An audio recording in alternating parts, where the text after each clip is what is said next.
dulu. Dia langsung ketawa. Ada dua. Tanggalnya hampir sama, 10, 16, 10, 17. Yang disurvei warga Jakarta. Bedanya jauh sekali. Ya, pertama saya juga anggota Persepi, Asosiasi Lembaga Survei Indonesia gitu. Kita punya semacam kode etik, Bang.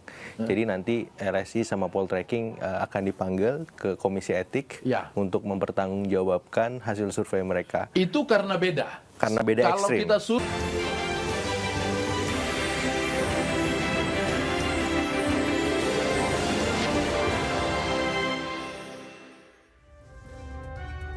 Assalamualaikum warahmatullahi wabarakatuh dan selamat malam. Kita jumpa lagi di debat kedua Pilkada Jakarta dari Ekopension Ancol. Malam ini akan berlangsung yang diikuti oleh 3 pasangan calon gubernur dan calon wakil gubernur membahas tema ekonomi dan kesejahteraan sosial. Selama 1 jam ke depan kita akan berbincang di studio. Sebelum nanti jam 7 tepat kita akan bergabung dengan jalannya debat yang diadakan oleh KPU Jakarta. Dan di sela-sela break nanti akan kita bahas apa saja isi perdebatan daripada pasangan calon gubernur dan calon wakil gubernur. Inilah Nobar Debat Pilkada Jakarta.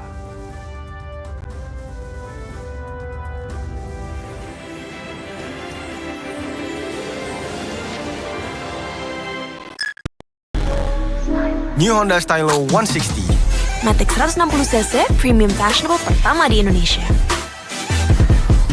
Fashion meets power.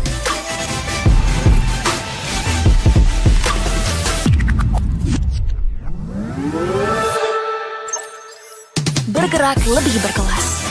Laju dengan bangga. Jadi yang paling fashionable. New Honda Stylo 160. Bersama saya Latif Sregar, kita akan langsung pantau suasana di Ekopension Park di Ancol. Pasangan calon gubernur, calon wakil gubernur nomor urut 1, Ridwan Kamil dan Suswono sudah tiba di lokasi. Ini adalah suasana di sana. Para pendukung dari pasangan Rido menyambut kedatangan calon gubernur dan calon wakil gubernur nomor urut 1. Ini dia Ridwan Kamil, mantan gubernur Jawa Barat yang tahun ini mengadu peruntungan di DKI Jakarta. Bang RK.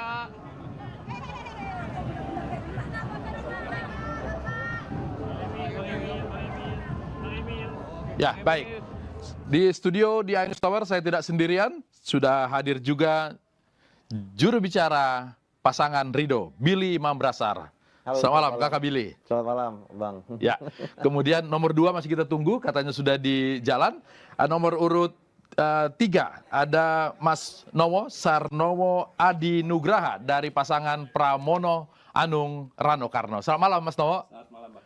Kemudian ada analis politik dari Trias Politika, Mas Agung Baskoro. Selamat malam. Malam, Bang Latif.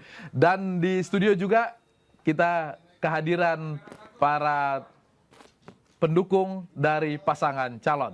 Selamat malam. Sultan. Ya.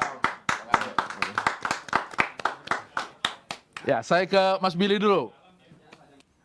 Kelihatannya calon Anda ini senyumnya bahagia sekali. Apakah ini menunjukkan kesiapan berdebat adu program malam ini? Ya, pertama karena survei kita kan unggul ya, jadi kita bahagia dan kurvanya naik terus. Kabar baik kedua adalah di saat kita melihat hasil survei juga terakhir bahwa pendukung gubernur sebelumnya Pak Anies Baswedan juga pada geser ke kita, jadi kita lagi happy. Dan yang ketiga tentunya Bang Ridwan ini sangat well prepared, Bang Ridwan Kamil sangat siap. Sangat siap ya. Oke, begitu ngomong tadi survei kita unggul, Nowo langsung ketawa. Kata dia ada survei juga yang bikin kami unggul gitu kan. Survei yang mana? Survei yang mana? Survei yang unggul tentu saja. Di Mas Nowo juga ada yang unggul. Iya. Kalau di Billy yang dari Poltreking, Poltreking dan satu putaran. Iya, satu putaran. Satu putaran. Juga survei-survei yang lain. 51,6. Di Mas Nowo 41,6.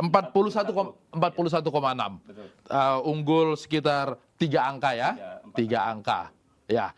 Saya ke Agung dulu. Dia langsung ketawa. Ada 2. Tanggalnya hampir sama, 10, 16, 10, 17. Yang disurvei warga Jakarta. Bedanya jauh sekali. Ya, pertama saya juga anggota Persepi, Asosiasi Lembaga Survei Indonesia gitu. Kita punya semacam kode etik, Bang.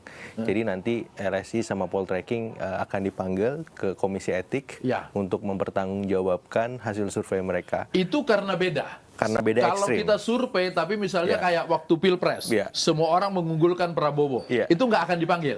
Ya aman aja karena Aman kan aja. hasilnya nggak ada yang aneh. Ini kan ekstrim berbeda. Tidak berbeda. Waktunya sama lagi turunnya, beda 1 hari kan. 10, 16, 10, 17. Betul. Jadi, Masa dalam 1 hari kemudian turun dari 51 jadi 41 gitu ya? betul, Bang. Jadi dipanggil ke Komisi Etik, kemungkinan besar hasil dari auditnya nanti pekan depan akan keluar, diumumkan ke publik secara langsung supaya tidak ada sangka sangka ataupun praduga-praduga yang kontraproduktif terhadap lembaga survei juga. Seperti Kalau itu. di Komisi Etik boleh meminta sampel.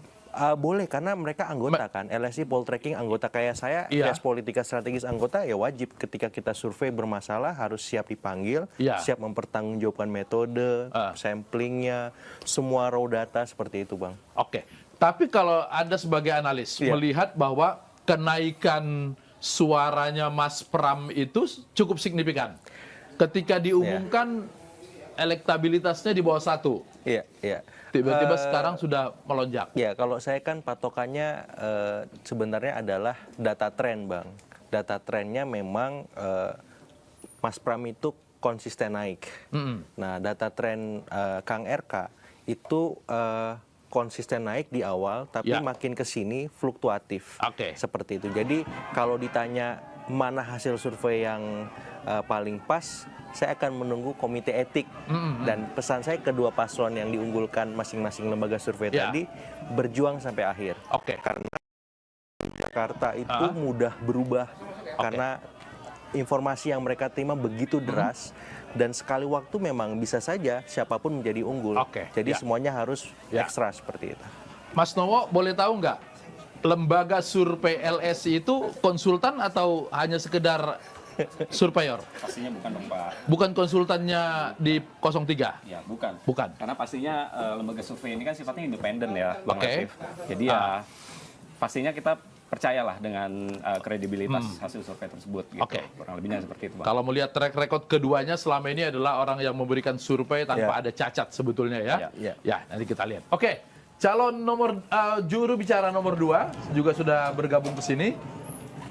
Silakan, Bu Risma Sihotang. Wah. Selamat malam. Ya. Kami tadi bahas survei. Kun 6 ya? 6,6. 6,6.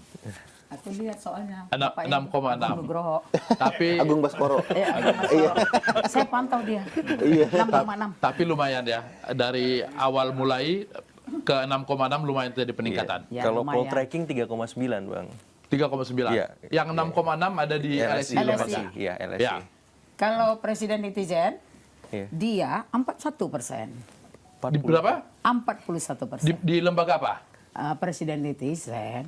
Oh, Presiden Netizen. Oh, lembaga ini ya? Iya. Oke. Jadi lembaga manapun yang kita percaya, Yang silakan. nggak berbayar. Hah? Dipanggil Yang tidak berbayar. dipanggil sidang etik juga tuh harusnya, Mas Agung. Nggak tahu. Anggota Persepi bukan? Iya. Kalau anggota Persepi baru kita panggil. Kan no viral, no justice. Iya Oke, sih. oke. BTW ngomong-ngomong cacat, di Oktober 2023 LSI bilang Pak Ganjar menang loh. Di 2023, 23. di bulan berapa? 2020 bulan Oktober. Oktober 2000. Oh, jadi beberapa bulan sebelum masuk ke pemilihan, Betul. sempat bilang menang ya? Iya, Oke. Ya, LSI ya. bukan Poltreking. Tapi waktu Oktober, waktu itu perjalanan ini memang Pak Prabowo sebelum dipasangkan dengan Gibran juga memang suaranya Turun. tidak secemerlang ketika kemudian hasil akhirnya 70 sekian Tapi itu. bukan kalah juga kan, maksudnya Pak Prabowo fluktuatif, tapi survei-survei yang lain mengatakan dia tetap menang. Tapi di LSI waktu itu Di LSI. kalah Pak Ganjar yang menang. Cuman waktu itu tidak sempat dipanggil karena memang tidak jauh beda. Jadi cara melihat hasil survei itu Bang, pertama dilihat periode pengambilan datanya. Misalkan 10 sampai 16 Oktober. Maka hasil survei itu hanya relevan di masa itu.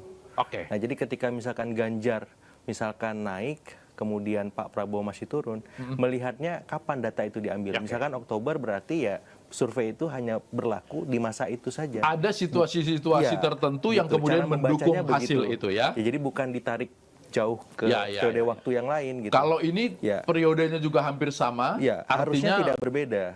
Harusnya datanya mirip. Minimal di rentang margin of error lah.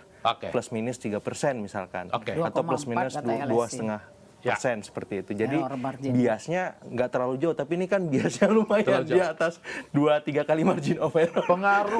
Pengaruh kepada pemilih. Kan biasanya hasil survei adalah bandwagon effect ya. Betul, Bang. Oh, ini orang menang, kita harus milih ke sana. Itukah yang diinginkan oleh para jubir ini sehingga kemudian ya ikut poll tracking dong, yang sana bilang ikut LSI, yang sini bilang ikut presiden netizen ya. Iya, jadi survei ya sebenarnya kan untuk memastikan atau mengevaluasi kinerja tim ses sejauh mana atau melihat data yang sesungguhnya. Tapi di masa-masa sekarang seringkali dijadikan instrumen pemenangan, Bang. Instrumen pemenangan. Sehingga masuk dalam logik bandwagon effect tadi. Tapi dalam beberapa hal, dalam konteks Jakarta yang masyarakatnya sangat rasional, justru ini bisa jadi bumerang kalau tidak hati-hati. Ya misalkan seringkali hasil survei tidak relevan dengan hari H pemilihan. Jadi jangan puas ketika menang di survei, kalau bisa menang di pemilihan gitu. Jadi makanya kenapa saya endorse semua paslon jangan terlena dengan hasil survei. Jangan over PD dengan hasil, apalagi kemudian dalam hati kecil kita bilang kok bisa naiknya begitu melonjak gitu ya. Persis. Nah, saya misalkan konsultan juga dari sebuah provinsi, saya mengatakan kalau survei unggul itu justru bahaya. Survei rendah juga bahaya. Bahayanya apa? Ini bisa menjadi demotivasi buat teman-teman di bawah, tapi juga bisa menjadi over pride, Bang. Dan ini repot juga nih mengkondisikan dua-dua ini. Jadi lebih bagus tetap mawas, hati-hati dan terus berjuang sampai akhir.